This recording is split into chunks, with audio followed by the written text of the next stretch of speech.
Brazil থেকে চট্টগ্রাম বন্দরে আসা তেজস্ক্রিয় বস্তুর উপস্থিতি চিহ্নিত কন্টেইনারটি নিয়ে এখনও কোনো সিদ্ধান্ত হয়নি।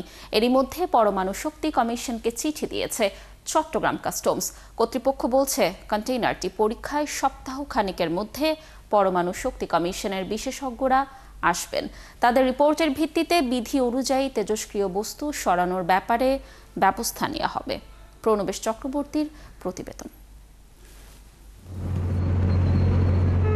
ঢাকার ডেমরার আলাস্কা স্টিল কোম্পানি লিমিটেডের জন্য ব্রাজিল থেকে আমদানি করা লোহার স্ক্র্যাপবাহী কন্টেইনারটি জাহাজ এমবি মাউন্ট ক্যামেরন থেকে চট্টগ্রাম বন্দরের জিসিবি টার্মিনালের ৯ নম্বর জেটিতে নামিয়ে রাখা হয় গত ৩রা আগস্ট।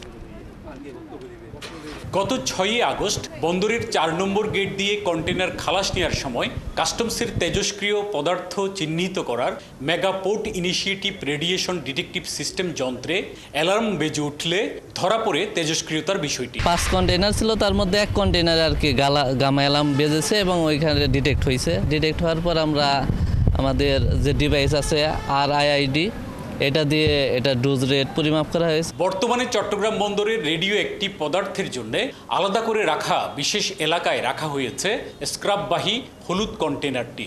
এটি পরীক্ষার জন্য পরমাণু শক্তি কমিশনকে চিঠি দিয়ে জানিয়েছে চট্টগ্রাম কাস্টমস।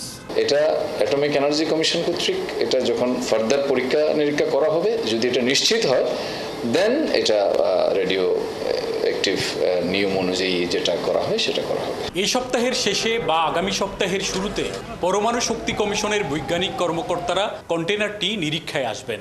তাদের প্রতিবেদনের ভিত্তিতে পরমাণু শক্তি রেগুলেটরি অথরিটির অনুমোদন ক্রমে স্ক্র্যাপে থাকা তেজস্ক্রিয় পদার্থ সরানোর ব্যাপারে ব্যবস্থা নেওয়া হবে, জানান কাস্টম কর্মকর্তারা। প্রতিটা স্ক্র্যাপ একটা একটা চেক করে দেখা হয় আসলে কোন স্ক্র্যাপের মধ্যে রেডিও অ্যাক্টিভ ম্যাটেরিয়ালটা আছে।